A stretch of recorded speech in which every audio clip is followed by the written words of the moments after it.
Good evening and welcome to Invention. I'm your host, Brian Forbes. I've been on holiday, traveling the world, and I thought it would be appropriate to inaugurate my return with Sir Reginald Bo-Hey No, who himself has been doing a globe-spanning book tour. Sir Reginald, tell us about your new book. I've written a new book on cartography. Cartography? Really? Yes, I was surprised too. Cartography has nothing to do with the photographing of cards. No, it has to do with map making. It does. Crap.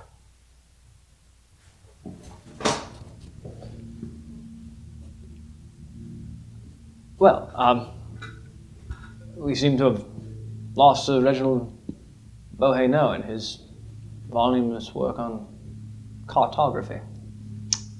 Any inventors in the room? Anyone have an idea for an invention? We can talk about it. Right. Well, I had an idea to improve the toilet with a new ball cock that I thought... Did you say ball cock, Brian? Yes, I did. I've got one. Well, excellent. We can speak about that on... I don't want to speak about it. I want to show you.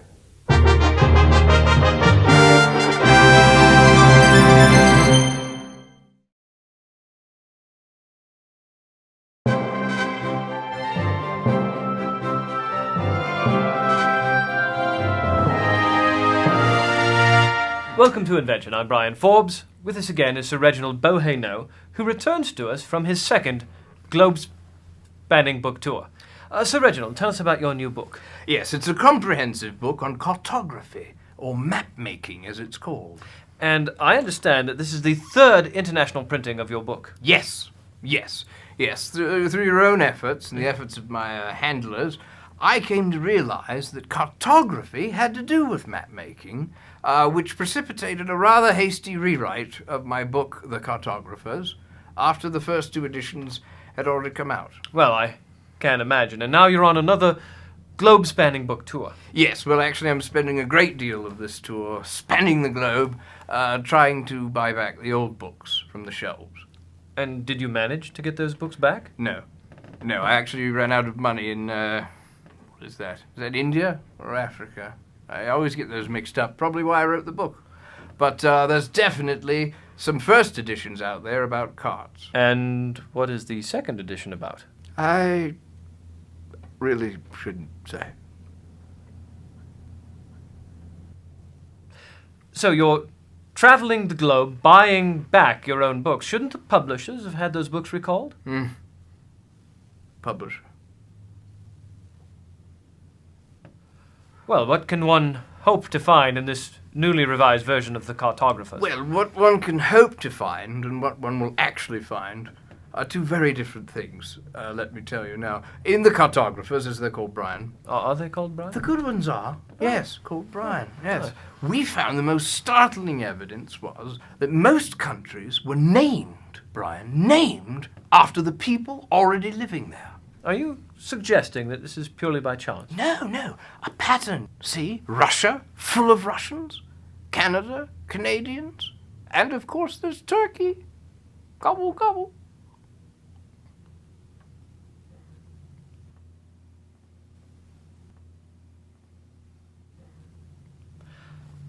I understand you've included an updated map with your new book. Yes, for clarity, I've sort of consolidated all the continents into one, so if someone were to say to you at one of your little posh get-togethers that I don't get the invite for, if someone said, Brian, where's France? You could just go, oh, it's there, there, and you'd probably be right.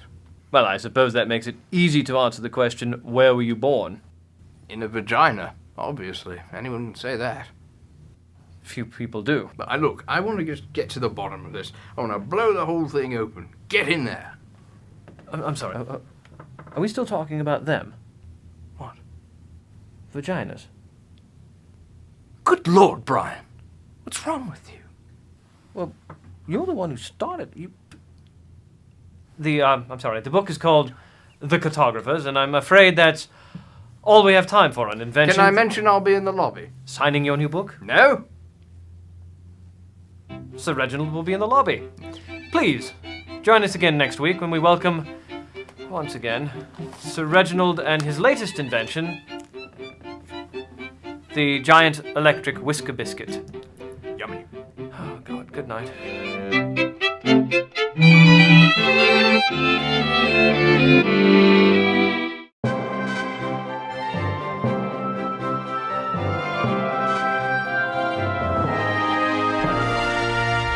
Good evening, or good morning if you've been unconscious till now. I'm Brian Forbes, and this is Invention. Today we take a look at stress in modern life, something I certainly have a personal connection to, as with us tonight is Sir Reginald Bo-Hey No, who's been marketing his latest anti-stress device. Sir Reginald. I just need a moment. Well, for a man who ostensibly has created a revolutionary anti-stress device, you sound a bit uptight. No, I'm not. I just need more time. Yes, well, stress certainly is a leading factor in poor health, and Sir Reginald seems quite stressed. Now, this will raise his blood pressure, suppress Sir Reginald's immune system, increase his risk of heart attack and stroke, contribute to infertility, and hopefully speed up his aging process. Sir Reginald. Yes, I said he was coming. No, you're here. Ah! Are you quite all right, Sir Reginald? I startled myself. It doesn't happen often, but when it does, well. So, Sir Reginald, we were talking about the effects of stress on modern life. Oh, terrific. Now, I understand you've been selling something online that helps people cope with stress. What have you brought for us tonight? Yes, I have. Well, this is the device. It's an industrial-grade motor system for a massage device that incorporates an ultraviolet heating system. I'm sorry, did you mean to say ultraviolet? What? Well, you said ultraviolet heating system. Yes, it's proprietary. Go on. Yes, and it provides deep tissue and muscle relief to many areas of the body. And so it's portable, of course. It has many different attachments, many different configurations, and it's unlike any stress release device on the market. Why? I've had that question before. Yes, I'm sure people have been saying why to you your entire life. Well, this provides a sort of incredible massage, very unique, calming, relaxation, and release because I've added an attachment. This vaguely ethnic woman.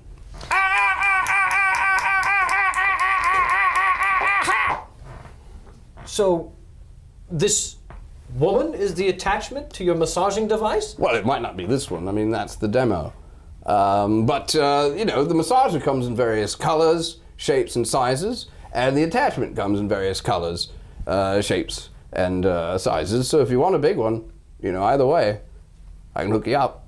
I see. And do you supply this attachment? Oh, yes. The attachment. Yes. It's free for a fee when you buy my invention. And then you're provided with a numbered indenture card, which pays for her steerage and also tracks her freedom dues. This sounds a bit shady. It's not shady, Brian. It's not shady at all. I mean, look at it. It's all above board. Well, I will admit this, all right? I'll go on record right here, up front.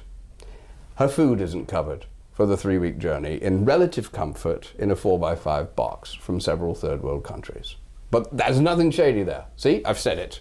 Most would say casting a light on your own atrocities is hardly admirable. Yes, well, I'll tell you what is admirable. We get most of these from orphanages early on. So they're relatively disease-free, and no one will miss them.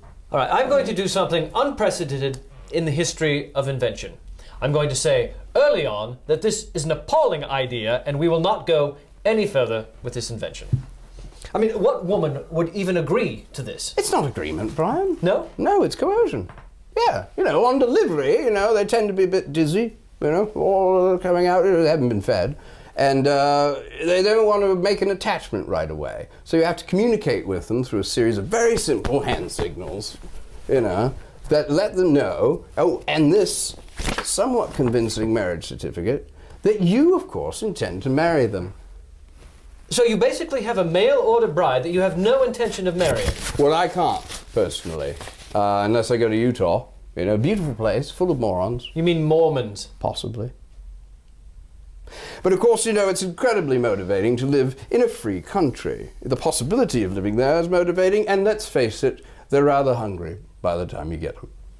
They are. They're very hungry. So it's very motivating to get out of the box, have a roof over your head, and possibly even you. I can understand what makes them get out of a 4x5 box and Good. why that's motivating, but what makes them get into this 4x5 box for you to abuse them so horribly? Well, chocolate, you know, and spring-loaded box covers. It's a trap? Trap is such a loaded term, Brian. It really is. I don't like to say trap. I like to say opportunity box. You know, it's an opportunity box. You know what they say. The old axiom, if you will. One door closes quickly. The other one opens eventually. How do people in these countries even allow you to do this? Well, mostly they don't. But when they do, I have people that I work with. I might to trade cattle, yaks, or even camels if we're dealing with Canada. This isn't an invention. This is a horrible human trafficking scheme. It is not a scheme, sir. I take umbrage with you over the term scheme. No, I have trafficking affiliates, that I like to call them that. Despots, they seem to want to call themselves, but I have trafficking affiliates that I work with, and if the chockies don't work, I grease the palms. Let's face it, once you've fed them, they're very, very motivated to get attached. Yes, and what does Mrs. Bo-Hey No think of this attachment? She doesn't know about it, though she's beginning to wonder who keeps doing the laundry and the washing up. I told her we have a ghost. How ingenious. I have an attachment. Oh, do you? You already have one? No, mine doesn't work. Why not? It's my wife. Well, this one's amazing. I mean, this one will do shiatsu, it'll do kneading, very kneading, pounding, tapping, pounding, simultaneous tapping and pounding. The long stroke, it does that. Simultaneous tapping, pounding, kneading, pounding, tapping, tapping and pounding, and also flapping, flapping, pounding, flapping, tapping, pounding. It has self-lubricating parts, and it has removable arms, though I wouldn't do it right away because it does make it somewhat less useful. Now, isn't it difficult to bring slave labor into the country? No, it's easy. No, you just sneak them into the port, you know, as cargo, get them out of the relative comfort of the 4x5 box, begin shouting at them really roughly, you know, and just scream at them all sorts of things, and there are no hurt feelings, because after all, I mean, they can't understand a word you're saying, you know, and you do it in front of the guards, so they see you screaming, and they naturally assume that you're married. So you get your booty duty-free. Well, I'm glad our borders are so secured. But aside from the immoral and ethical concerns, isn't this slightly illegal? No, Brian. It's very illegal. Now, I'm no lawyer. I don't pretend to be anymore. Stop that. Good. Yes, right away. But this one will give you an amazing massage. Here, try it out. Robbie. Oh, no, thank you. Jojo! No, I will not participate. Jojo!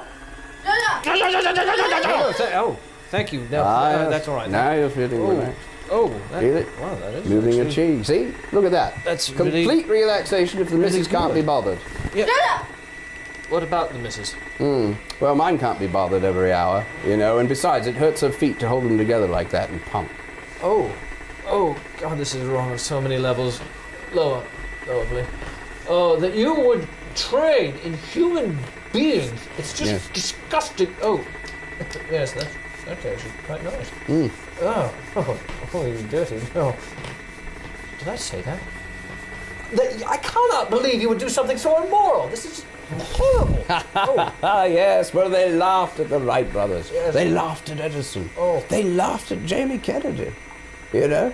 But this massage unit will give you one that's the best you've ever had. And let's face it, this attachment fits perfectly well with your whole unit. Oh, yes. It has. You feeling that? It's much I'm better. feeling isn't it. It's been a while, you know. It's, Oh, has it? yes. What do you know. mean? Well, the missus, you know, it's, What? well, go on, you know. Oh, anyway, so this attachment will draw you a nice hot bath anytime you need it for full relaxation. What? A bath?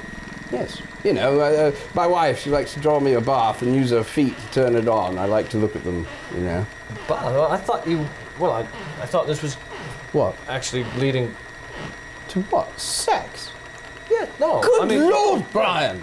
I'm trying to sell a massage unit here, not a prostitution ring. Yes, no. What is wrong with you? Well, of course, I'm sorry. I misunderstood. All right. I'm afraid that's all we have time for on Invention. I'm Brian Forbes. Good night. Of course, she'll ride you like a bronco. I can hardly feel my balls. Good night. Can I tell you what I'm going to talk about next week? Oh, God, that assumes so much. I can let you keep this one. Go on, then. Yes. Next week, I have perfected the electrified men's urinal and all that entails. What? Good night. Thank you, good night. And what's the delivery time on one of these? You can have that one. Really? No problem. Super. You give me cracker or I cut your throat. Okay.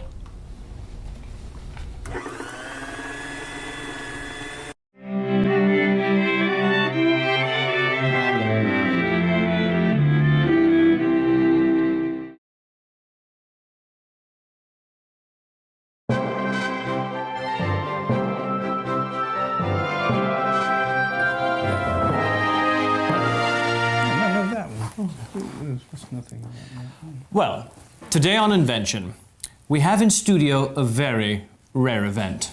Girls? No. We have joining us Sir Reginald Bo-Hey No and an actual working invention. Yes, Brian. Well, I'm pleased to say that after 11 years of field research, trial and error, really looking at what is missing in the marketplace, I'm happy to announce that I've finally designed, developed, and invented the definitive dead bee levitation device. Now, you promised in your message that you wouldn't waste our time. And I shan't disappoint you, sir. Look! Wait until you see how years of physics and electromagnetic research grants pay off in the most unexpected way. Trust me on this, really. Right now, with the simple press of a button, we'll see the first real dead bee levitation.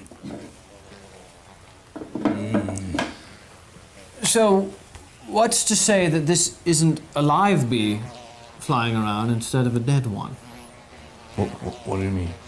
I mean, what is the value in inventing a dead bee hovering about the place? Well, that one won't sting you. Or pollinate anything either. Yes, well, I've tried the live bee levitation device, and, why would I do another one of those? Didn't do so well. I really think it was built around a faulty marketing business plan, so, Ow! It stung me! that's the problem. Now it's a dead one. Look, let's make it levitate with the other ones.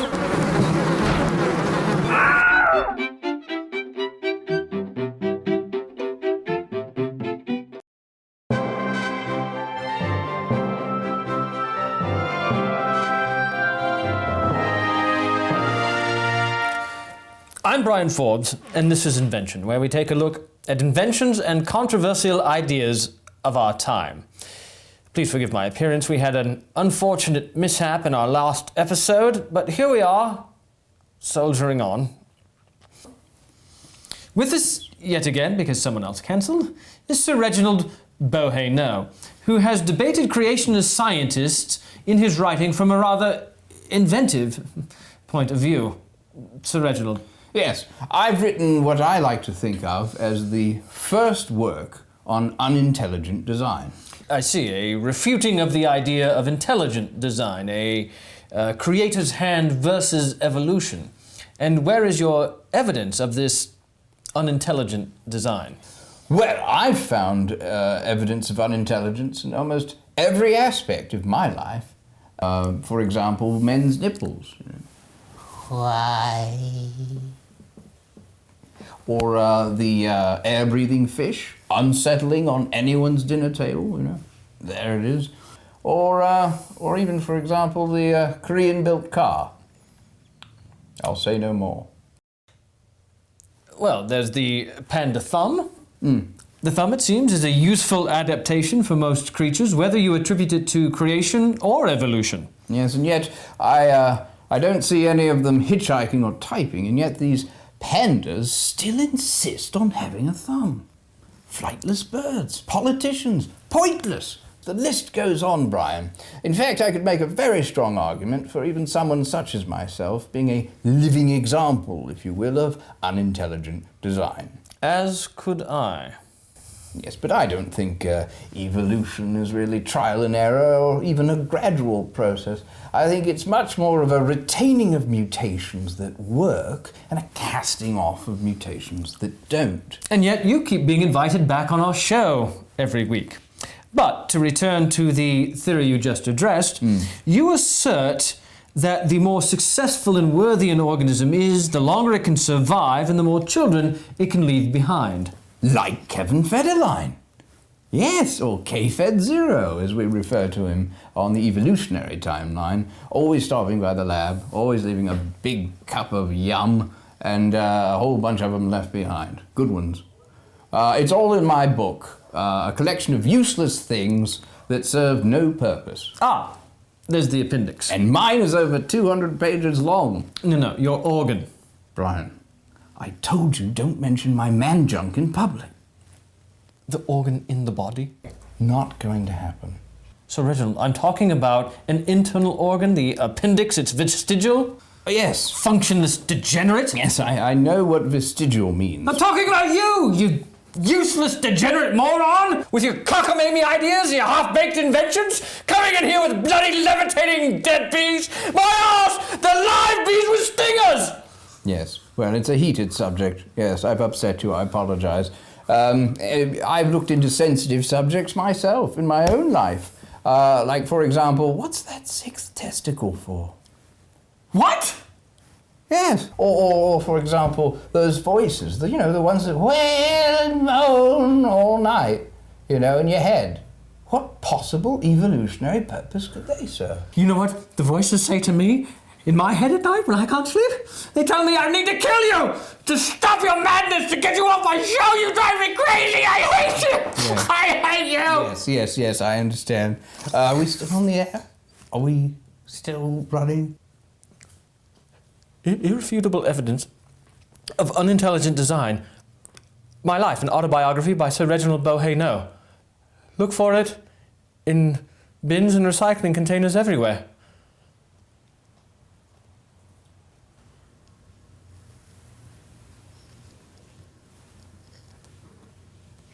Yeah. Well, that's all we have time for tonight on Invention. Thank you, and good night.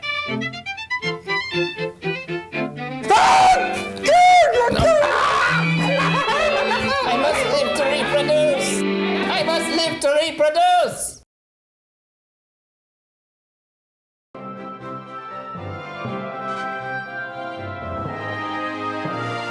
Hello, and welcome to Invention. With us today is our regular guest, Sir Reginald Bo-Hey No. And I didn't catch your name, Brian. All right. I understand, Sir Reginald, that you've written a new series of books. Yes, I've written a 15-volume work on the history of invention. Well, that is a very large compendium of research. And with this overview of the history of invention, what have you learned? Well, Brian, I think the most interesting fact to come out of this 30-year venture was the idea that most major inventions were invented, or in some cases discovered, by people who coincidentally, Brian, shared the same name as the invention or discovery. For instance? Pasteurization, of course, was discovered by, of all people, Louis Pasteur, who wasn't even looking for it at the time. He wasn't looking. No. Louis Pasteur was dedicated to finding the Levy molecule. Couldn't find it anywhere. Had a glass of milk, calm the nerves. There it was. Pasteurization. That's not the only case either. The Van de Graaff generator was conceived, designed, built, and operated by a man who happened to be named Dr. Van de Graaff, who was never told the name of his invention, no matter how many people he asked. He was never told what the name of the Van de Graaff generator was. Yes, the often frustrating life of the inventor. Played out like a Greek. Tragedy? It was if you weren't Greek. So you're suggesting that all the great inventions of our time share a mysterious link with the names of their inventors. Well, it's mysterious until you know about it, and then it's less mysterious. It's the great and not so great inventor. For example, the Ford motor car, if you're aware of those. The traveling motor car was actually designed and built by a man who came to be known as Henry Ford. Mm-hmm. Or the Hubble telescope was used by whatever Hubble's name was. And of course, Morse code was discovered on the back of a matchbook during World War II, I think it was, maybe World War I, by a man coincidentally named Samuel Morse. Happened to be going by. And speaking of going by, Thomas Crapper and his whimsical water closet. I'll say no more. Yes, indeed. That coincidence is amazing. Is it? Yes. Well, I devoted an entire chapter of my book to finally revealing the Tesla coil. Very famous, important invention, was discovered in a disused warehouse by, of all people, Nikolai Tesla. It all fits, Brian. But the light bulb was not invented by a man named Mr. Light Bulb. Yes, I anticipated that question. Well done. Now, of course, this whole name coincidence spans all of the fields of science and invention. Penicillin, as it's known, was first discovered by a Dr. Penicillin. Did he really? Yes, he did, you know. Yeah. His name, actually, in the Latin was Dr. Peni, you'll see, but he changed it shortly after discovering penicillin, which was very fortunate for two reasons. One being that what he discovered was called penicillin. That's right, and the other, of course, being no one wants an injection of peni for a cold. I have to say, Sir Reginald, it doesn't seem like there's very careful research which goes into your books. That's why I've written another book. I'll tell you now. It's the largest work I've ever done. It's called Errata. Errata? What's that? That's all the mistakes I made in the first 15 volumes of my work. I have been able to get through the first 15 of my books myself, but I can't imagine getting anything out of them without first reading Errata. It's good upsell. So, buy your first 15 books, but if you want to get anything out of them, you must go out and purchase Errata. Precisely. How very enterprising. Thank you. I wonder if something won't be named after you someday. There is. And I thought the idiot box was the television. Good night. Good night.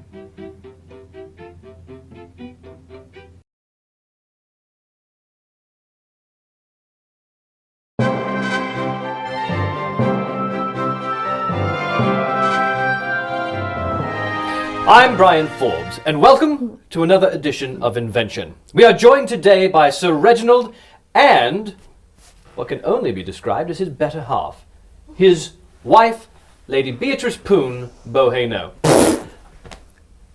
Yes, Lady Bo-Hey No, you're an American, and it's interesting. That's all I'm getting, darling. His stream must be down. Oh no, he's not on the video stream like the times I showed you at home. No, Brian is right here, my love, right here in the room with us. Here? Yes, my sweet. Yes, hello. No, oh! Yes. Hello. There he is. Yes, yes. Well, Lady Bo-Hey No, it's interesting to finally... Ha! Gone again. Oh, buffering. I see why you two are together.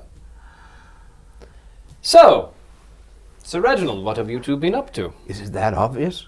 What? No. Darling, we used the wipes in the car. We did. No, forgive you. No, what projects have you been up to? Well, I've been wanting to do some things with her for a long time, I thought you just did. and it was amazing. But my wife, Lady Beatrice Bo-Hey No, is only lending some of her inestimable talents to this particular project. She's a lifelong naturalist, of course. She's got degrees in ecology, biology, and quantum physics. Well, it sounds as though she might finally lend some credibility to one of your undertakings. Yes. So, Lady Bo-Hey No... Yes? Lady Bo-Hey No, what have you been developing? There you are. Finally! There you are. We have signal. We have Brian. Yes? We have invented a number of high-concept theme restaurants called the Food Chain. The food chain. Well, that sounds clever. Yes. And in these restaurants, customers actually compete with the other creatures in the ecosystem for their meals. Good Lord, woman. Lady? Good Lord, lady woman. How can this food chain work in practice? Well, there's no time to practice, truth be told. I often just leap in there with my sausage, yes, and try and eat it before a very hungry coyote does. You know, and then with a sense of near accomplishment and the healing hands of my sweet Lady Poon. Well, I know we have a winner for a theme restaurant. A winner? Well, that must be different for you. So, how could this restaurant possibly be successful? It will be successful, Brian, because the more you eat, the hungrier the birds, animals, and reptiles become over time, eventually making you feel very much a part of the food chain. Now, the ecosystem usually achieves balance again during Friday's 5 o'clock happy hour. Oh, you have a happy hour. Well, for the animals, yes. Yes. A very happy hour of feasting on some of the dense population of our Friday night customers, as they, of course, avail themselves of cocktails, aperitifs, the stinky cheese insect repellent cart. Mm-hmm. Yeah. So, what animals might I compete with if I were to, say, order a steak dinner at your restaurant? Well, it could be anything, really. What springs to mind? Well, lions spring to mind. They often spring to throat as well. You know. But we have lions, of course, featured in our beautifully decorated. This is all her again, my sweet. Beautifully appointed, recreated Serengeti dining safari. Dining safari. Dining safari, yes. And you might even notice buried there in the Serengeti, right next to your table, can't even see them, this jittery wait staff waiting to clear away your platters or your entrees to avoid carrion feeders. You know, like vultures and their huge droppings. They seem to constantly be hovering overhead the restaurant, you see, ready to descend. Well, is the food any good at your food chain? We don't know. We've never been able to catch any of them. No, but all are 4.5-star restaurants. Not 5 stars. No. Oh. Actually, amazingly, the reviewer's riding arm was taken off by a silverback Highland gorilla in heat just before he finished the 5th star. Tragedy. No, I should think so. Yeah. Stuck with 4.5 bloody stars from the only one who lived. So, it sounds as though this obviously isn't a family-friendly restaurant. Oh, yes, actually, many spouses come to our restaurant to celebrate their anniversaries in hopes of leaving unencumbered. So, carrion finished the meal? No predators finished the mate. What? Yeah, well, it's quite natural. It's all part of life's rich pageant. It's how the world works. I mean, Brian, say your mate liked the meal. Say it. Your mate liked the meal. See, that's what it sounds like. We've never gotten that That's at the restaurant. lovely. I love that. But for example, your mate wasn't that wild about their selection. Well, a carnivorous predator, you see, Brian, will sense their weakness and the remaining food and quickly weed the mated pair from their table. Well, this sounds completely dangerous. I mean, the service would have to be extremely vigilant to get any customers at all. Extremely vigilant. That's the term. Yes, extremely vigilant.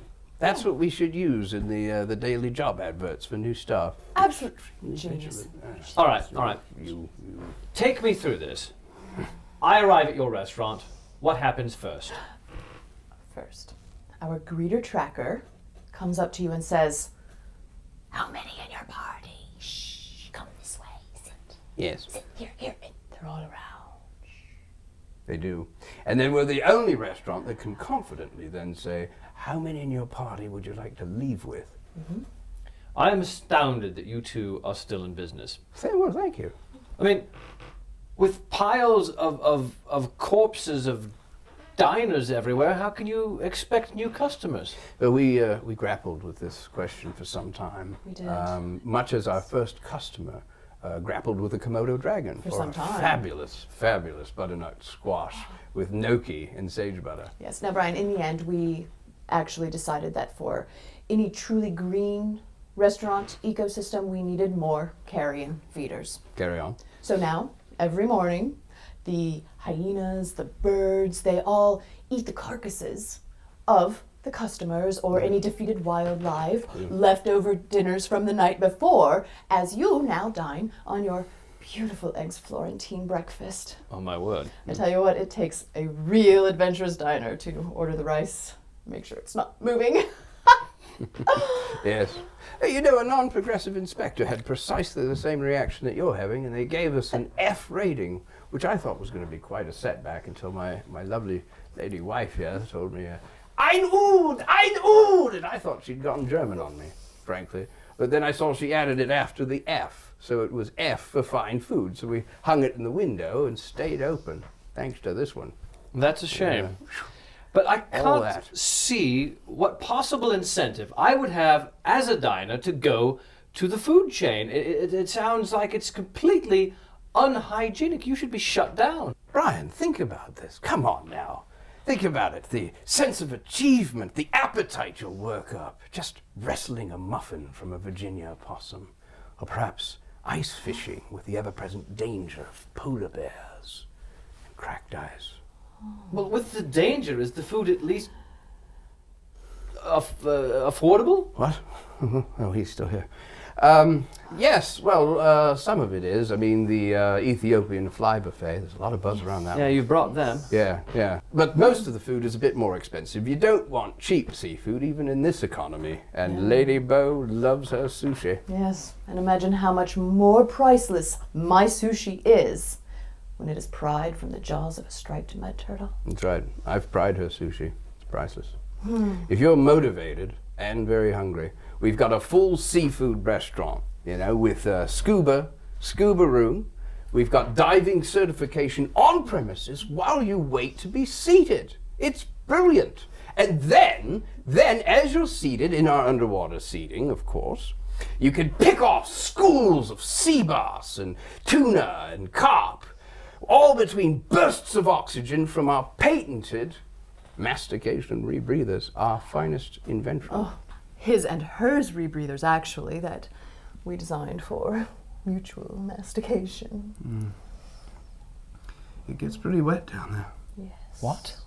Down in the vast wetlands and scuba room, of course, Brian. Yes, I see. Yes, and so these vast areas of dense vegetation and food have to be cleared away by our waiters, sometimes our sommelier, and even poachers. Yes. Clear it away.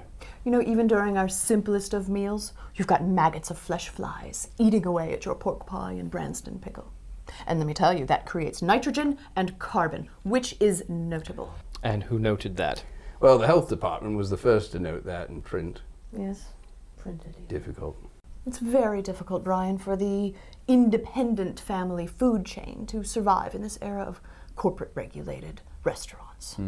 But one review can make all the difference. And has one review made the difference? Well, the one that shut us down did. Oh, my baby, my poor Reggie. I had to spend many, many hours comforting him in only the way that I can. I don't even want to think about that.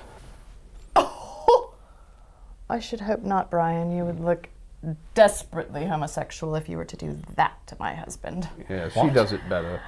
No, what? Look, I've never read a review on the food chain, but I suppose if I did, it would be a bad one. All the other reviewers were mauled in our Appalachian mountain room. Their own fault, Yes, by the way. during critic night, though, which was unfortunate for us. And, of course, the food bloggers lost all sensation and all of their extremities in our Arctic Circle supper club. It's not the kind of exposure that we'd really been banking on in the dining world. No, we were hoping to get at least one kind word written about our restaurant. Yes, we were. But we had to give up hope of that after all of the amputations. Yeah, it's difficult to get a good review when you've got nothing but finger food for weeks ad nauseum. But not all of our ecosystems, of course, are that extreme. So, fighting a starving warthog for a Salisbury steak and beans is not extreme? Yes, well, all right, I will admit there was some miscalculation. There was that one, you remember that, the Highland buffet. Well, apparently only microbial life could exist in there because the moon-like temperatures put some people off as much as the bagpipes. No. Honestly, Brian, those diners could have availed themselves of our lovely hypothermal vent buffets. They could have. Yes, and we had booth seating with pressures of up to 3 Earth's atmospheres. That's right. I myself found it a very lovely place to dine. Oh, an enchanting place to survive. Mm-hmm. Yes, you should see her when she's enchanted. Yes. In survival mode. Pretty amazing. Yes, well, I think we'll both have to admit, possibly in front of a federal tribunal, that this restaurant really wasn't for the casual diner or the real foodie. No, we've actually lost a lot of customers. We did. Lost in that they didn't return to this restaurant, or that they perished while dining? Yes. And as a man of science, I will say I was shocked by evolution run amok at our Galapagos Island bar.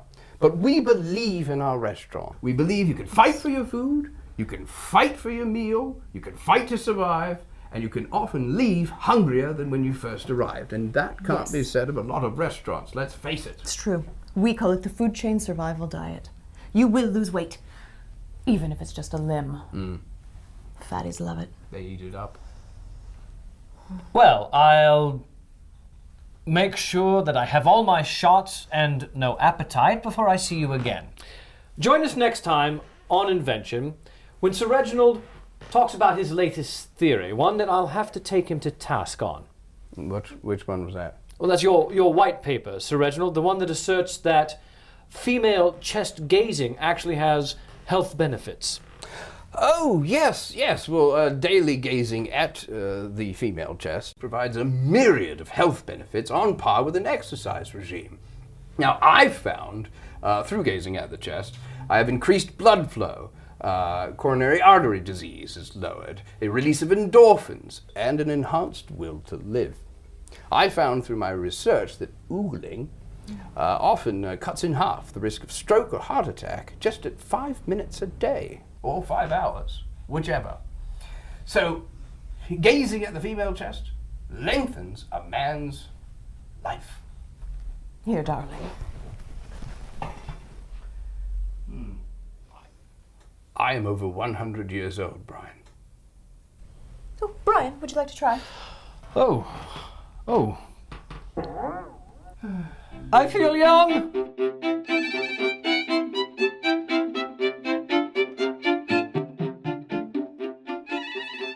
Baby more? I might need to do a new study. Darling, really? Yes. We should try. Something about raising the...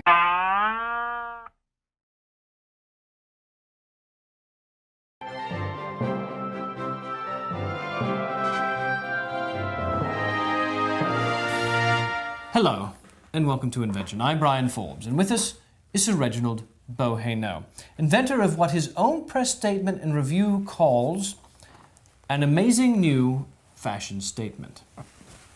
Yes, Brian.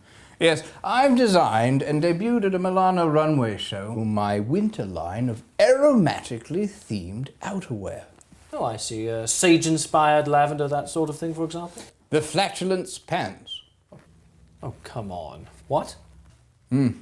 Yeah, well, if you haven't seen it, I'm sure you've heard it. The flatulence pants. The flatulence pants, sir. The flatulence pants. Yes, the first pants that really answer the question, Brian, why? Why? Why can't we redirect and amplify my flatulence? You say that as if the question's been out there hovering for years. Well, no, but flatulence has been. Indeed. But if you aren't particularly flatulent, or want to be... If you want to be, I can help you there.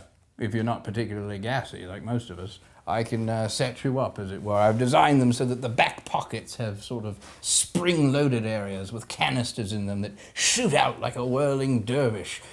Imported or domestic, methane-derived intestinal gas substitutes. All your favorite flavors, too. Or, let's see, there's scents like Ho Latte Enchilada, you know, or the number 2, razzleberry, or the number 3, Midnight in New Delhi. Yummy. Have to wait on that one. Available for sale on our website. If I may state the obvious. No. No, I need to say this, Sir Reginald. No, Brian. There is no need to thank me. I'm happy to invent it. What I was going to say is why. Why would anyone want to add flatulence, let alone someone else's, to his or her own pants? Integrity, sir. Integrity. What? Yes, well, think about it. With these pants, you can let loose with a waft waft of the scented gas of a young Mexican boy named Javier, and look someone who's appalled, just appalled. You can look him right in the eye and say, it wasn't me, and you'd be telling the truth. Most thoughtful. And what other aromatically themed clothing have you invented? Well, a smock that smells like Ernest Borgnine's burial shroud. Lord, he's not even dead yet. We're hoping. Any day. That's for the fall rollout of the Aromatic line. And also, this is the most exciting of all, is a kids' wear line that reeks of postcoital bliss. Postcoital, I don't even want to think of that smell in children's wear together. But I can think about it, and I am. Yes, because I'm wearing my new invention. Oh, and what's that? A designer house arrest collar? No, Brian, no. They're the anti-arousamatic pants. See, I can dwell on the musky smell of love and little play pants and candy-colored clowns intermingling, and this is all that happens in these newly designed pants. Oops, wrong pants. No, Brian, not at all, see? No moisture visible. Dry to the touch. Here, try it. Fair enough. I'm calling the police, and I'm afraid that's all we have time for on Invention. Thank you. Good night. It really is dry. Look at it. Please. Yeah, nothing there. Just It's just for well science. done. Thank you. Would Thank you? Perhaps one of these lads would do. Let's see. Ernest Borgnine, Ernest Borgnine, Ernest Borgnine. Ernest Borgnine, Ernest Borgnine, on it, Ernest. Okay. It worked.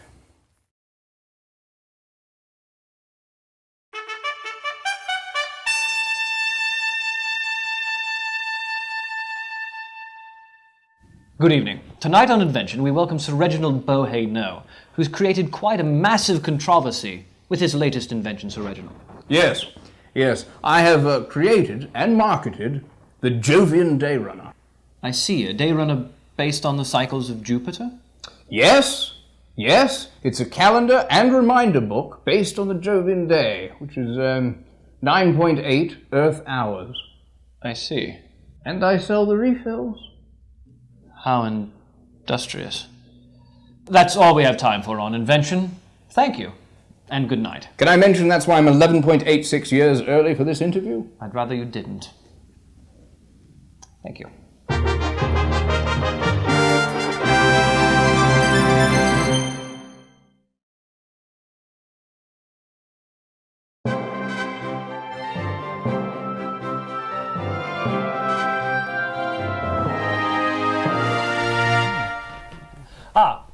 Welcome back to Invention. I'm Brian Forbes. And with us tonight is an all too familiar face on this show, Sir Reginald Bo-Hey No. Yes, well, I might not be too familiar a face tonight, Brian. Oh, really? And why is that, Sir Reginald? Well, you know the old axiom, dying is easy, comedy is hard. Yes, I've heard that. Familiar with that? Yes. Well, I've developed a hilarious collection of physically painful, face-altering teeth and glasses. Really? Such as? Oh, such as the Special Boy. The Special Boy? Yes, or even the Ernie Kovacs.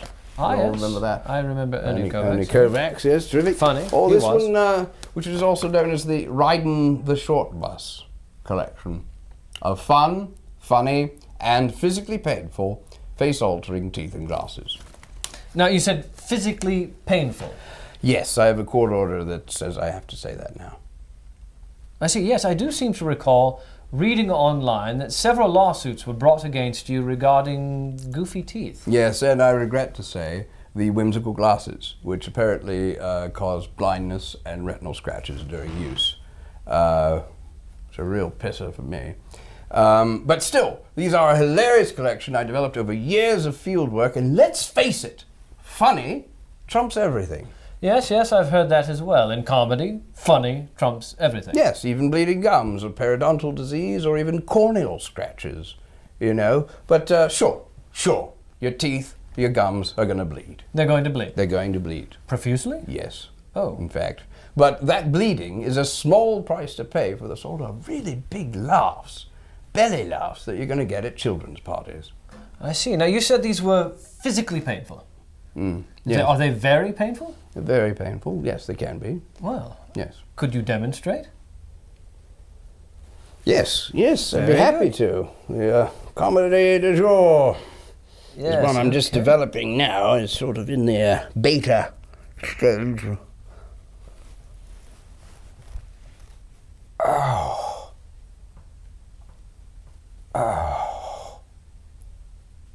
The light is too light.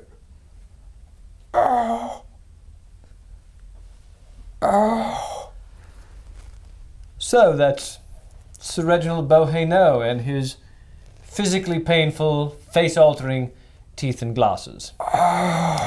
Join us next time on Invention when Sir Reginald when Sir Reginald taste tests live his latest, the anti-masturbatory crackers. Cheers. Join us then. I'm Brian Forbes, and this is Sir Reginald.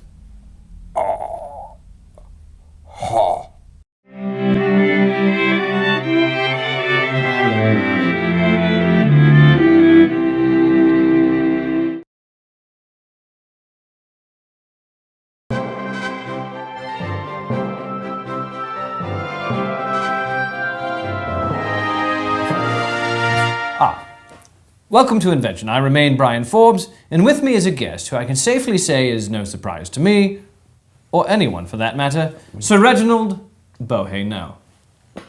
Ah, nice to meet you, Brian, finally.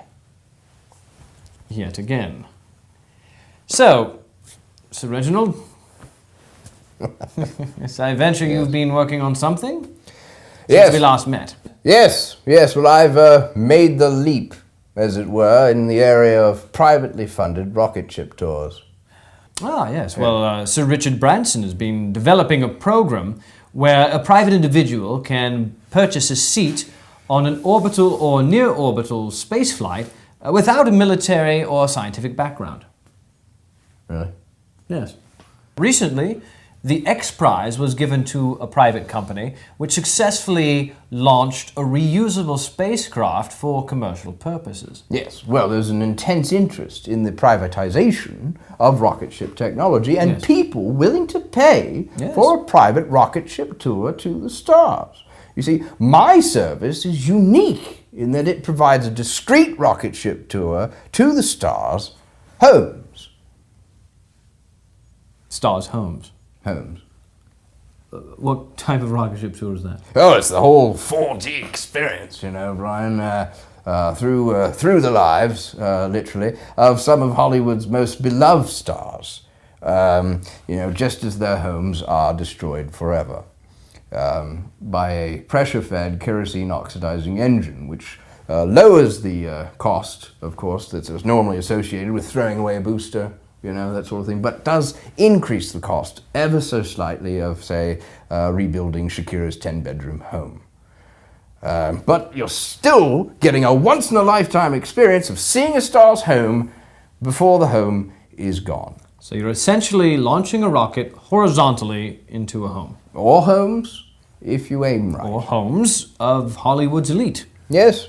Oh, bring a camera with a fast shutter speed. You can see Madonna's house at 0.3 seconds. You get the whole thing. It's all the thrills and excitement that you would normally associate with the homes of the Hollywood elite, and also possibly fulfilling a lifelong dream of doing it on a terrestrial rocket ship. So this terrestrial rocket ship, as you're calling it, I presume is laden with passengers who've spent their money to either see the stars' homes or to ride on a rocket. Well, to each his own. Some are there, of course, to ride on a bona fide rocket, and some of the dimmer ones are there to see the stars' homes. But given the fuel and insurance expenses associated with this, I don't understand. I do not understand the public's bizarre fascination with the lives of the stars. But as long as people want to stargaze, I'll be there with my modified Russian rocket ready to go. Yeah, what do you mean by modified Russian rocket? Well, the Soviets have been selling me their rockets for months for a song. Now, are these expensive? No, they're not expensive, Brian. No. In fact, the only really tricky part is disarming the warhead. Warhead? You mean your rocket could explode at any moment? Brian, I told you, don't mention my man junk in public. What? No! How much is the ride? How much is the ride? On mine? No, not on your... Right. On the rocket No. tour of the stars home. Well, for 45,000 American dollars, I could promise you one hell of a ride. And for 5,000 more, I can get you on the rocket ship. But either way, I'm not sure that will really give you a full sense of how the stars lived. Lived. Mm. Lived. Lived. Lived. Lived. So those stars that presumably managed to get out of the way... Get out of the way of that rocket. Managed to get out of the way. That rocket, Yes. Okay. Very funny. Yes, I'm sure you've had a lot of takers there. Yes. Well, I'm a giver. Syphilis, mostly. That's what the letters say. Well, You can't get it that way. I'll show you how. I don't want to know. All right.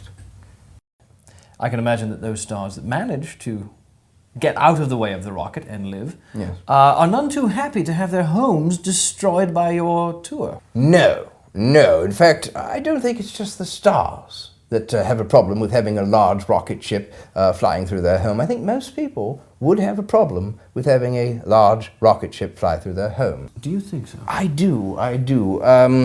But given that Mr. Sean Penn, a very violent man, wouldn't return my phone calls. Mr. Fidescent wrote a harshly worded rhyming email to some of our passengers during our maiden voyage of his boudoir and recording studio, which is incomprehensible to me. Incomprehensible how? It's incomprehensible for two reasons. One, he's not that big a star. And second, I think 50 Cent wrote the email himself. Incomprehensible. It was incomprehensible. Now, once your tour is underway, how does it stop? That is a question that's been shouted by many a passenger so far. How does it start? That's normally how people hear it, especially the stars. I can imagine, yes. Well, we've tried several things sort of on the fly, as it were. Parachutes. Yes. Nothing. No. Yeah. A series of rubber bumpers. We've even tried ending the tour in Rosie O'Donnell's thighs. But ultimately, what concludes our tour is a combination of friction, gravity, and lawsuits. I can well imagine. Well, I'm afraid that's all we have time for on this episode. I presume you'll be back next week to talk about... That can't be right. Yes, that's an amazing photographic process. Yes, it's glamour photography of missing children. Why on earth would you want to do glamour photography of missing children? No, you see, the more proper question is, how could you do it? I mean, after all, How could you do the that? picture's already taken, right? I mean, there's the photograph. Let's face it, the moment is, in fact, gone, as is the child. But we've developed this way to create high-fashion, magazine-quality portraits for milk cartons, for flyers, for online posting. Anywhere you're desperate to get the picture, it's gonna be everywhere. At least have a decent picture, is all we're saying. We have an incredible thing here. If the photo, say they don't look as good now as they did in the photo, at least they know, with this photo, they've got a good picture out there somewhere. It's floating around. As indeed, they may well be. You know, there's that bond, that inextricable, loving bond between a portrait and pieces of a child. It's soft focus, you know, very tasteful, makeup enhancement, the whole, you know, adjustment of the hair as the decades go on, and you lose that time. But at least you know what they look like, according to me. I can't see why you would want to have a high-fashion version of a missing child's photo. No one can. No one can. I mean, let's face it. This is probably the last photo you're going to have of them. For a small fee, let me make it a good one. If you enjoy your short ride... Like Mrs. Forbes. That's my wife. Not funny. No, she isn't. Then you can book a ride on Sir Reginald's rocket. Like Mrs. Forbes.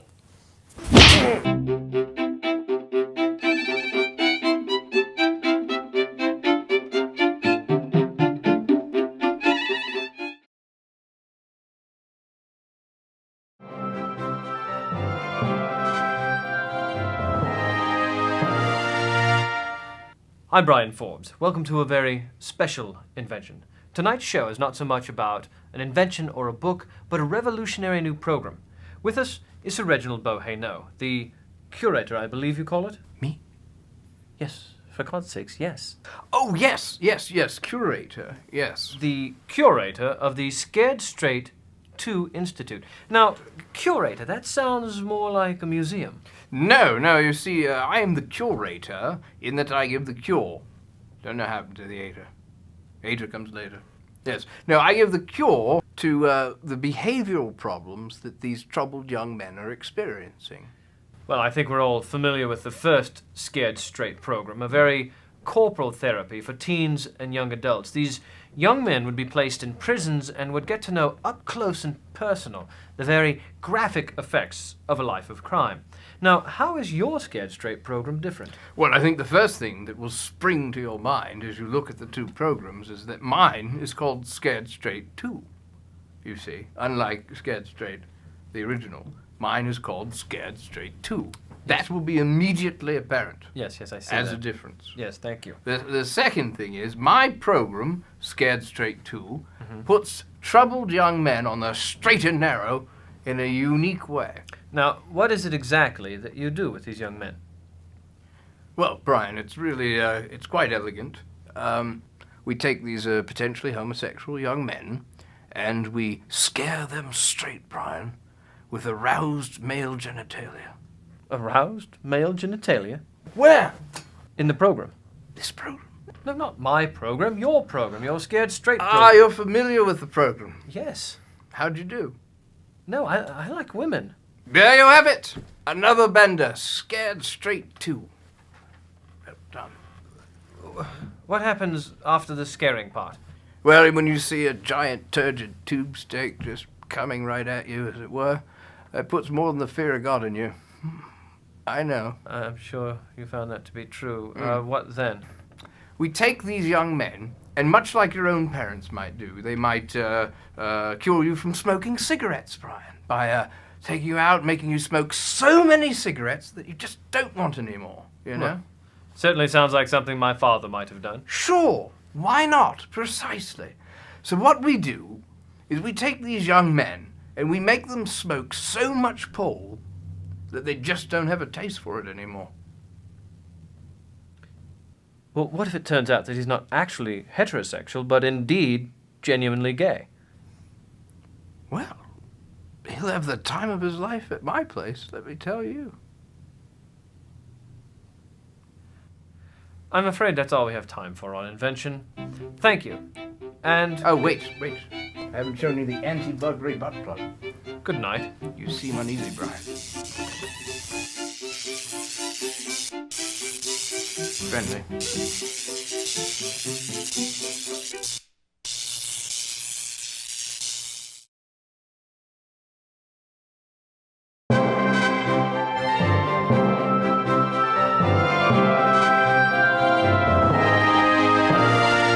Hello, and welcome to Invention's brand new season. Today we have a less than brand new guest, Sir Reginald Bo-Hey No. Certainly with this decidedly less than fresh start to this season, I nonetheless find it interesting that he seems to have tapped into a cultural zeitgeist with his latest invention. As published in the official journal of the Human Behavior and Evolution Society, researchers in Australia have shown that women prefer men with stubble over clean-shaven men. These findings confirm that beardedness affects judgments of male socio-sexual behavior and suggests that men with some stubble are more attractive than men without stubble, whereas men with beards are perceived as better fathers and can invest in offspring.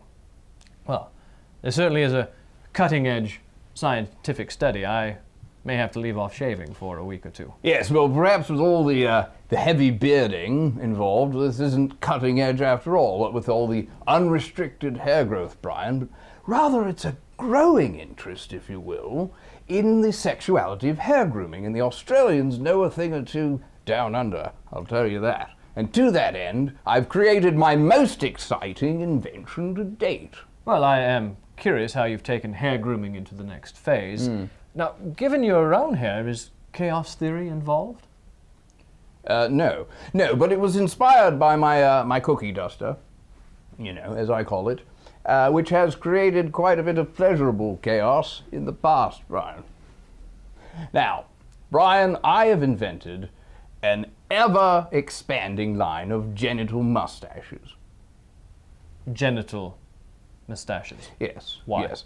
Well, because, Brian, the genital mustaches introduce a whimsical sexual variety, if you will, into the bedroom, motel, or public park if you want to get arrested.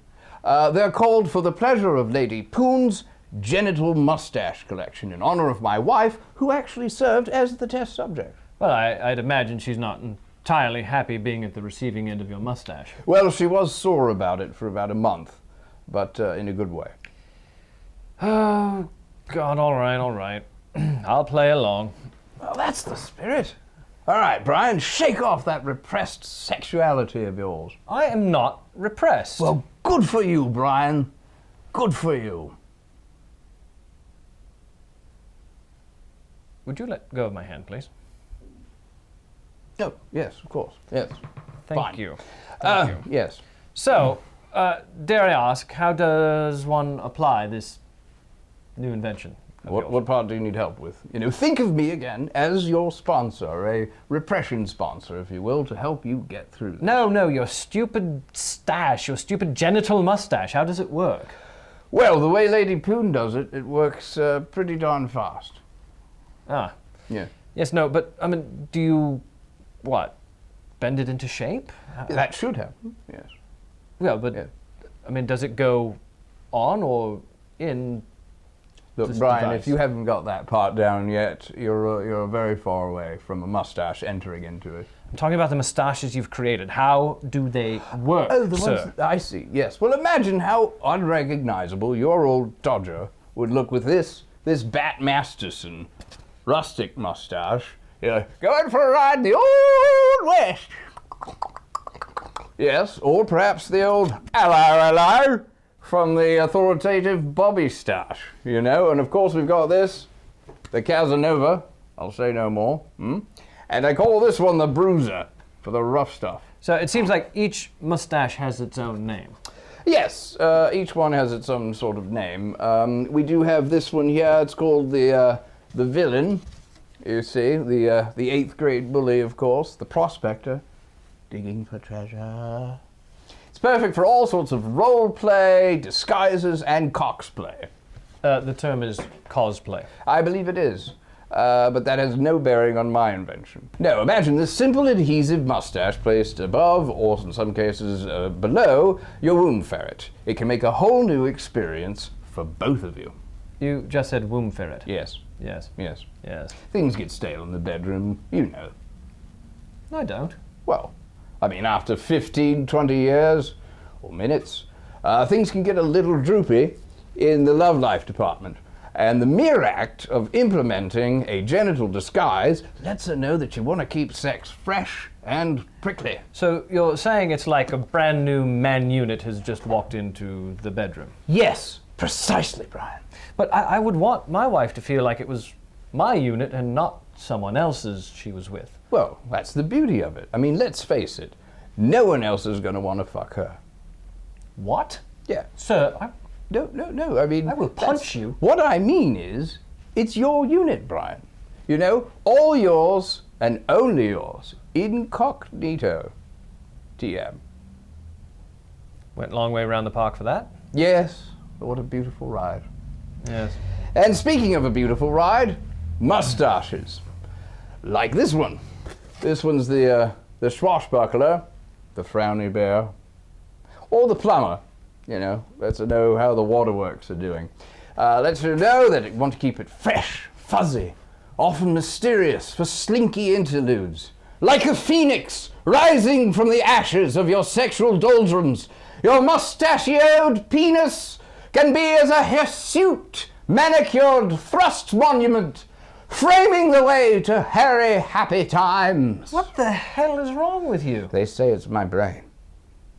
Yes, well, I would second that diagnosis as soon as there's evidence of a brain. I haven't got long to live, Brian. What?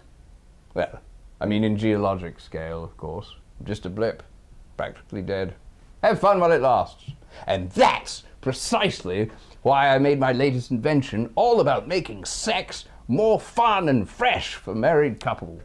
And so you've invented this... Genital mustache. The genital mustache. Yeah. I see. Do you? Oh, good Lord. It left the barn door open here, but the stallion sporting a dapper dandy hasn't bolted. No, I meant I see figuratively. I meant literally. I see there's a lot of mustaches in your collection, Sir Reginald. I see you've been getting busy in the lab. Yes, and I told Lady Poon to turn off the webcams when they're there, but in the lab, but she likes to upload them. Not the busy I was referring to. I meant your line of crotch muzzies. Yes, yes. Well, let me use this for demonstration purposes. Now, say a customer comes in. He comes in to try a variety of mustaches on using this glory board. You see? Now, imagine a nice dinner, flirting, foreplay, and then voila! Now, you see, I'm a customer. We try to keep the stores warm. Yeah. Now, watch this. Look, a visit from the friendly barber. There we are. Or some handcuffs. This one, the lay down the law with the sheriff, complete with the optional Deputy Sanchez. Well, actually, good upsell. And, of course, this one, the ironically long visit from old Quick Draw. And one of Lady Poon's favorites. We call this one the Makeout Bandit. Actually, I think 2 go in there. So are these expensive? Well, the per unit cost is quite low. It's £6 each. Per unit? Yes, right around there. Around 6? Yes, no complaints. I've had none. And indeed, and how do they attach? These? Well, it's an adhesive. It's very strong, of course, and after it's been pounded on for at least hour, half an hour, it's really stuck on there. Yeah, so it's hard to pull off. It takes some work to pull it off, Brian, and then you still need to take this mustache off as well. Yes, I see. And so what else do you have on the old glory board? Oh, well, I have a family fantasy, a bit of the grey with old grandpa. Hello. Or this one, frisky fun with the chaplain. Yeah, for some frisky fun, beating the old stick, or in some cases the choir boy. In case you missed it. The chaplain. Thank you. Go on. This is the Tom Selleck, lush, musky, manly, magnum-sized mustache that frankly makes it hard to find sometimes, you can see in there. And this is more in our fine womb room collection. We have the Stern General, the Hero, and of course the Hollywood. We have some more here. We've got the Square right here, the Hollywood Square. If you like the Paul Lynde Memorial Stash, if you like Men in the Center Square. No, hang on. I don't think Paul Lynde actually had a moustache. Well, not one you could see. And then this one, of course, we have the Weasel, the Oil Man, the Hot Oil Man. It's got something in it.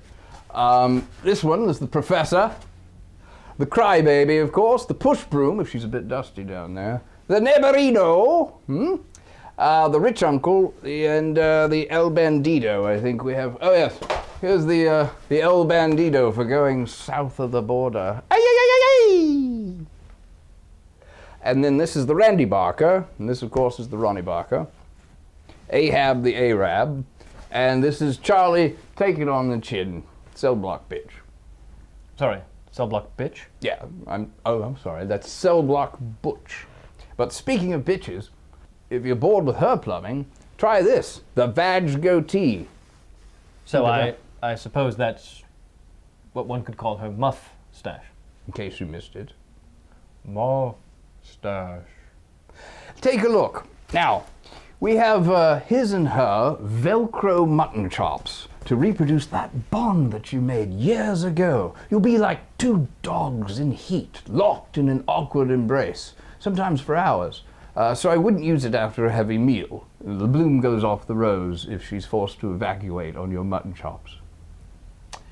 In a show full of disturbing visual images, I think you've just topped yourself, Sir Reginald. Thank you. Well, I'm afraid that's all we have time for here on Invention. What have you got in store for us next week? Oh, next week? I've patented the idea of patent pending. Now, it's a recursive patent. Unfortunately, I can't tell you about it, as it is patent pending. Well, we'll look forward to not talking about that next week with you. Thank you, and good night. Now, here's a prototype I wanted to give to you and Cynthia. It'll help with that whole repression problem that you've got. I call it the Geppetto. Just lie to your wife and watch it grow longer. I told you I'm not repressed.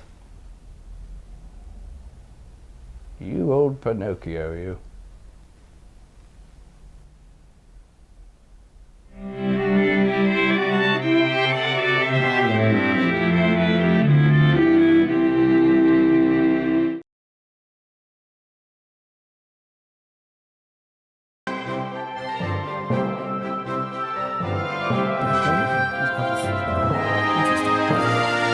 I'm Brian Forbes, and this is Invention. With us tonight is Sir Reginald Bo-Hey No, who has invented something that he claims will change the lexicon of our language. Sir Reginald. Oh, Yes. well, Brian, yes. I've invented the 27th letter, and I've added it to the English language. Well, we seem to have done quite well with our language for quite some time. What would be the use of incorporating a new letter at this point? Well, I think the licensing, for one. Every time you use the letter, I get paid. Well, I see the obvious financial benefit to you. Would that be in media or in print? Oh, yes, or even oral tradition. I would get paid using this letter. Yes, yes. So I'll try to avoid using it in oral tradition. Oh, please don't, because letters are such a great expression of all the sounds that we use as humans. But some of those sounds are not represented in language, which is why I created that letter. And this is the letter as written. That is the letter as written. It comes between X and Y, and it sounds like this.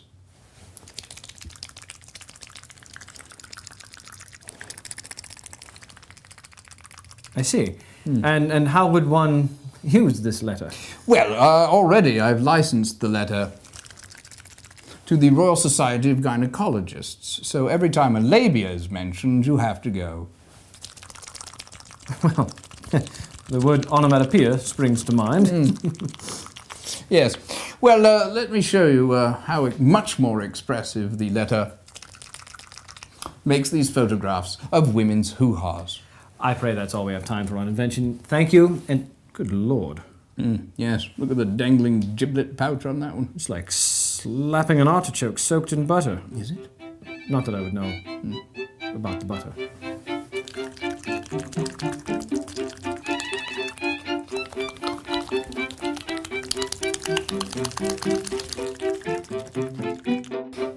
So, Sir Reginald, if this is the sound of this letter, what's the name of the letter? That's the letter twat.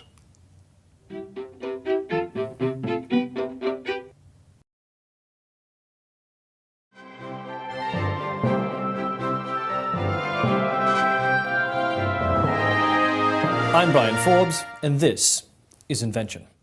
Tonight I'd like to start the show with a question that a blogger wrote on the Invention forum. R. Goldberg86 asks, Brian, I've always been interested in technology. How did you get your start on invention? Well, R. Goldberg86, to answer your question, as a boy I was always fascinated by what made things work. Growing up in Grayshot, Hampshire, my Uncle Augie, who was an engineer, would bring over all of his old issues of Popular Mechanics, and I would spend hours poring over these. And then at night I would lie in bed and wonder, what could I invent that might someday change the world? Funny, even as a child, I seem to understand that we as humans are shaped by the technology of our time. It was while I was attending King Alfred's Polytechnic that a chance meeting with Sir David Attenborough changed my life. He looked me in the eye, placed his hand on my shoulder warmly, and said, "Boy, science is the thing in life that makes life worth living, and if you share my enthusiasm, then you must share this with the world." Well, these words, these powerful words, sent me headlong into this, my career in technological journalism.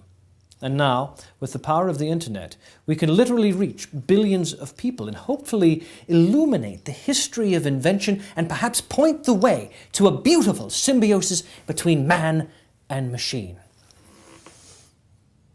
So, Sir Reginald, tell us about your giant electric hairless toupee. Well, Brian, I think this sort of falls under the umbrella of the happy accident. Does it? God, what happened?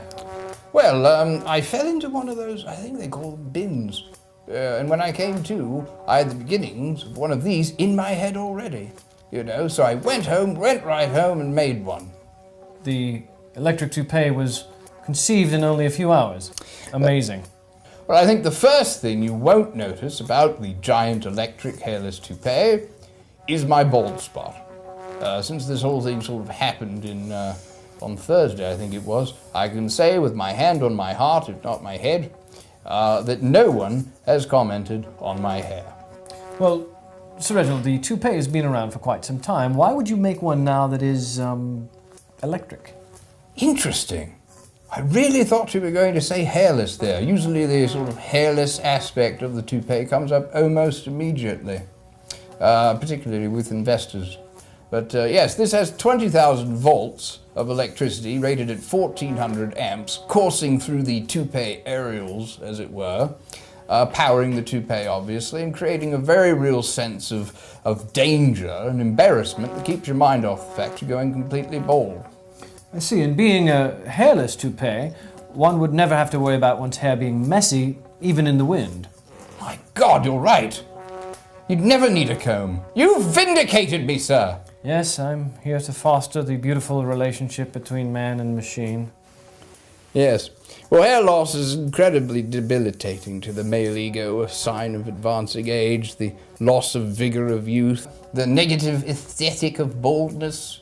Finally, the giant electric hairless toupee makes all this a bunch of nonsense. Is that so? In what way? Well, I mean, look at it. You can do almost anything with complete ease. Move silently through crowds like a ninja. You can do social gatherings with confidence. The ladies, I'm sure that'll be a factor for you one day. And swimming and showering.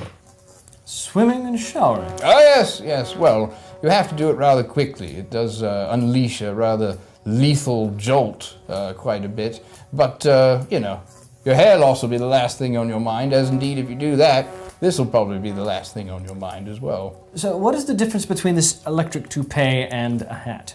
If this were a hat, sir, I would have called it a hat. You don't call a toupee a furry yarmulke. Well, because a traditional toupee is faux hair designed to camouflage a balding head. As is this. Touché. Toupee. Indeed. So what has been the public's reaction to your electric toupee? Well, I think shock at first, you know, depending on your proximity to my body. But I think that any man or woman, if you have tits, would look over at me and say, now there's a man with a head for power. I want to go over and talk to him as soon as someone says it's safe. Well, certainly this device is not for those who are afraid to stand out in a crowd. No. And the added benefit, of course, is, well, the ozone created by all this giant electric head electricity closes up the ozone bald patch, ironically, at the North Pole. Well, that's actually true. Where Santa lives. Santa. Oh, yes. Feel free to post any comments or email me with questions. I'm afraid that's all we have time for on Invention. I do enjoy answering your questions. Thank you, and good... Oh, that was the last B. That was it. Good night. Finally got him. Ah! I'm gonna need new batteries. I'll show you where you can put them, Brian. D size. The big one. You don't have to take them out. Taking them out's the really nasty part.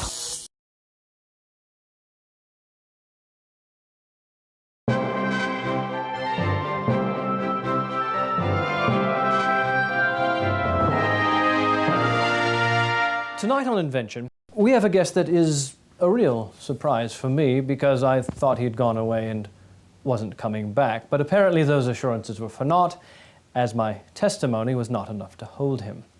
So, this season we have Sir Reginald Bo-Hey No returning yet again with a mobile and iPad photo app and apparently a coffee table book.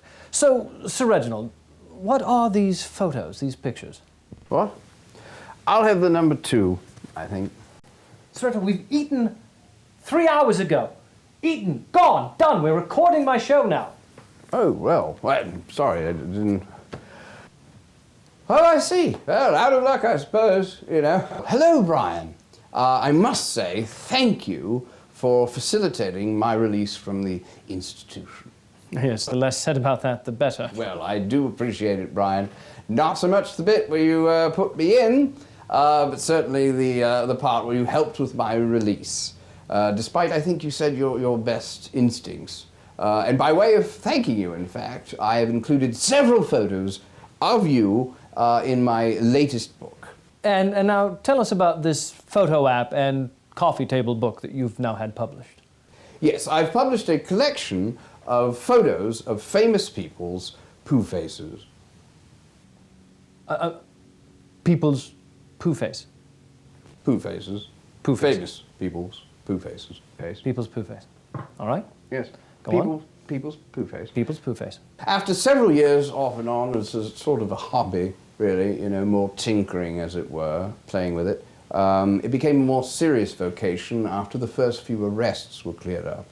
And I took almost a year to capture the gorgeous, gorgeous agony of famous people's poo faces.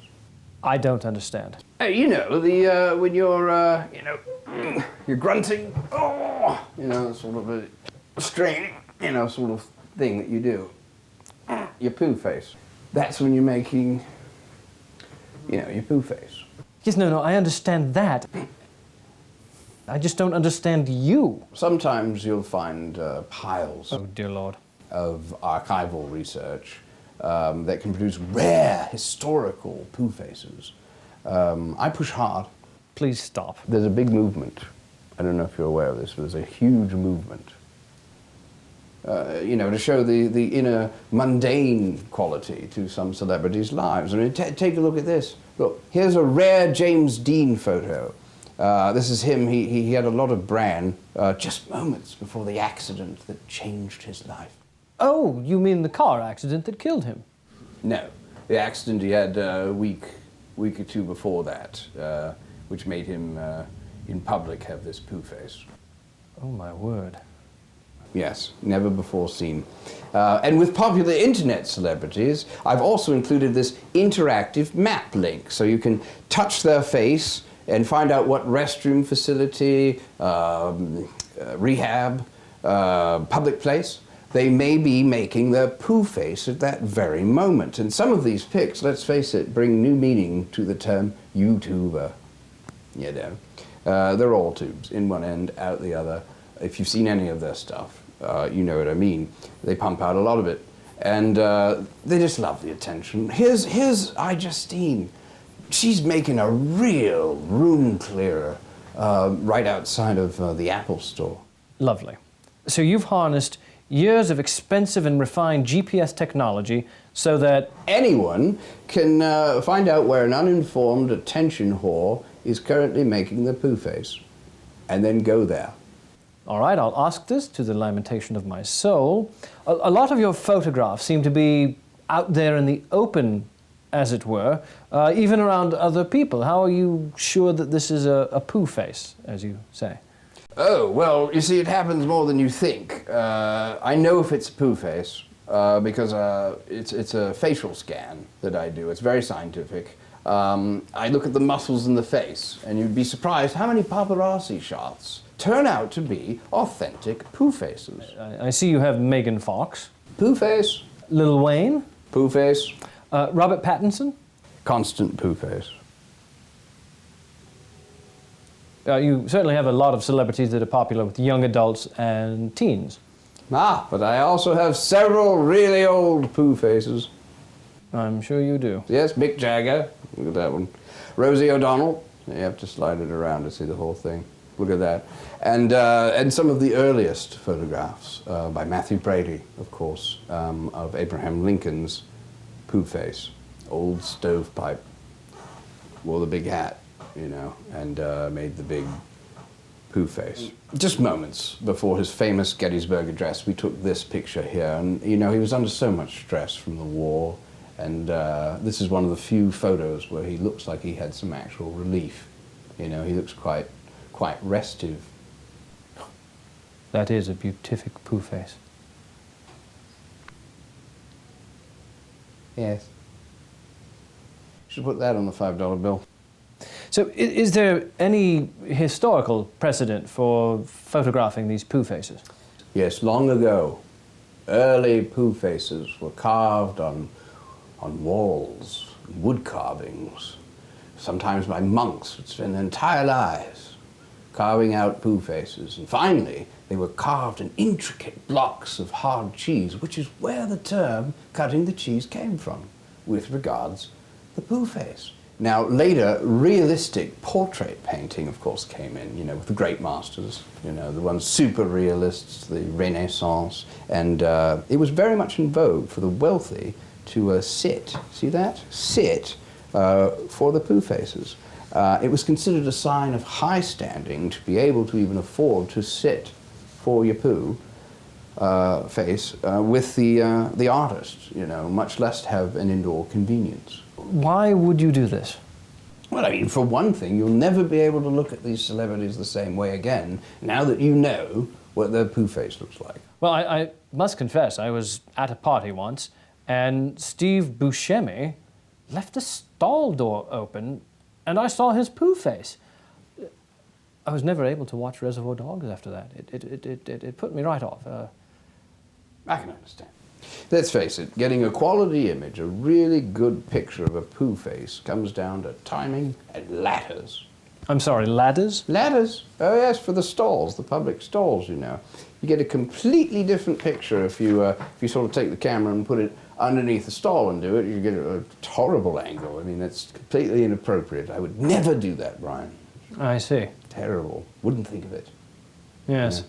George Michael, you know, would always be in the foreground, blurring through, you know, with his mounting behavior and his foot-tapping signals and all that, and just ruin the shot. But speaking of queer, I did get some pictures of your face, Brian.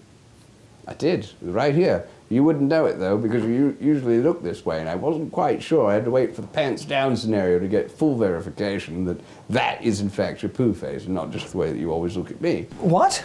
Well, in the published version, of course, I was very tasteful, and I pixelated your dangly bits. But online, you can see everything. You... That's it! That's it! That's your poo face. That's the one that I got just here. Oh. Oh, do you need to go? I'll go get the camera. Join us next time. Oh. Join us next time on Invention.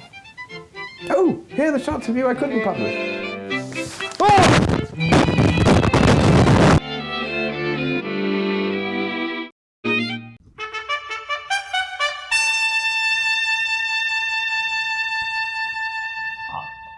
Good evening.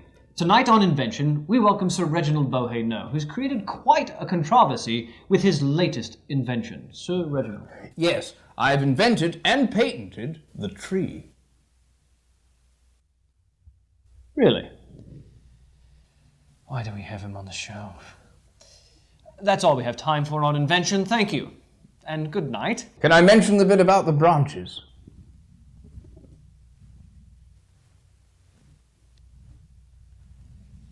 I have a headache. I also invented aspirin, Brian.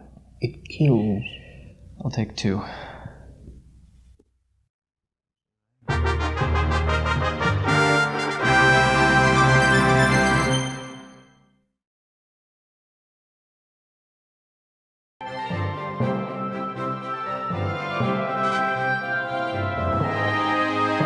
Hello and welcome to Invention. I'm Brian Forbes. Today we move into this age of virtual reality. With us is Sir Reginald Bo-Hey No, who has invented what he says is a foolproof method for creating wealth. And let's face it, who wouldn't want to be wealthy? Sir Reginald. Well, actually, I'd say most people who ever lived would not want to be wealthy today. You surprise me. Why is that? Well, because they're dead. You see, most people that ever lived are dead now, so they wouldn't be terribly concerned about it. In fact, money is of very little concern to most dead people. The deceased are not concerned with money, not even the rich ones. You know, any conversation about high finance is a non-starter with the dead, or the poor, really. So it's not a wealth creation system for everyone. No, it's a wealth creation system for virtually everyone except the dead and the poor. Well, I was very excited to talk about a wealth creation system for all of us. I can see that excitement from here.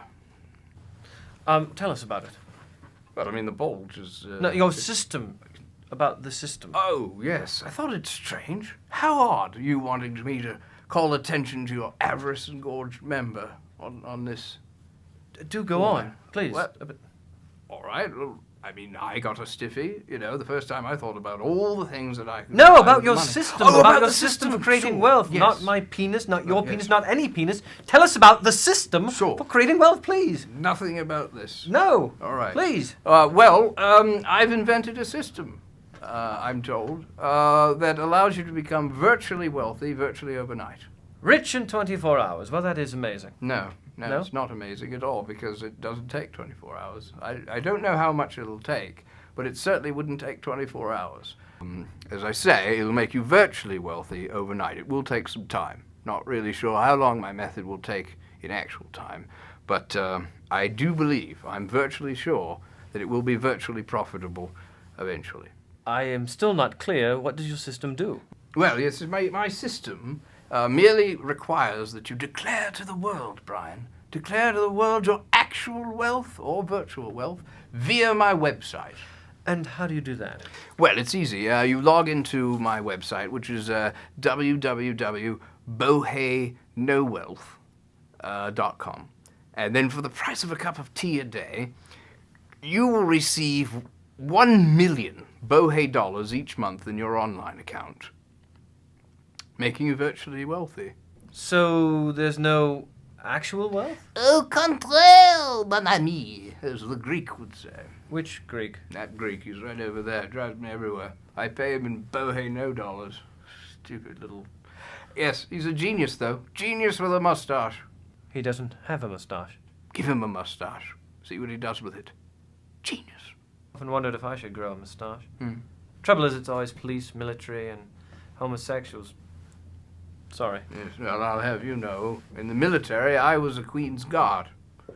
I don't know his name, but he used to hug me warmly whenever I would guard him. I merely meant to say that a moustache can create certain perceptions. Yes, well, it was no free ride for my mustache, let me tell you, when I was in the military. Fortunately, we're talking about a wealth creation system and not free moustache rides. So your system, which we are talking about, not dead people, not penises, not free moustache rides, but your system for creating wealth, suggests a type of psychological wealth. The very idea that you are wealthy gives you confidence. If you can say, I am a billionaire, even if it's virtual, then you have a sense of having wealth. And with this sense of wealth, you can create real wealth in your life with that new confidence. No. Interesting lingo, though, for the marketing boys. Listen. I'll pay you 1 million Bo-Hey dollars for that idea. But your Bo-Hey dollars are useless. All right. 2 billion. Think about it. Where would I spend it? Well, we have a new virtual shopping mall, which you can spend it in. So I'm going to use your pretend money to buy your make-believe products? Well, think what you'll save in the shipping. Is there even a system for wealth creation? Oh, yes, there's a system, certainly. It's virtually foolproof. Go on. Yes. Well, here's my system. There's the first stage, as I call it, where we take the website and we distribute the virtual Bo-Hey dollars to the various people. And of course, then there's the second stage, or the second stage as I call it, where we take the actual wealth from the customers, or marks, as I like to call them. So you're conning people into giving you their actual money for this Bo-Hey No money. I don't like to use the word conning. You don't. No, negative connotation. I prefer to just say ripped off. I am a billionaire. It's virtually that easy. And are you a billionaire? Virtually. Let me rephrase that. In this reality, in pounds, are you a billionaire? No. Are you a millionaire? No. Are you even rich? That's an interesting story. Like to be, but no. Do you have any money at all? I have virtually none, Brian. I see. Nothing. Virtually nothing. I'm on the dole, Hoping to get some money, though, for the website, to make my virtual website a reality. Good to know my taxes are supporting a madman. So, at the moment, this virtually useless invention does not exist. It's in the virtual stages at the moment, but I am virtually certain that it will be actually real at a virtual time sometime in the actual future. So, am I mistaken in saying that you haven't actually invented anything that creates wealth? Yes, when you say that I haven't actually created something that creates wealth, it's virtual wealth, Wealth is very much a subjective thing. It's subjective and confusing, like me. Sir Reginald Bo-Hey No, bankrupt, actually and morally, with his new money-making website. I have to say goodnight, as I'm afraid that's all we have time for on our program. Virtually? Actually.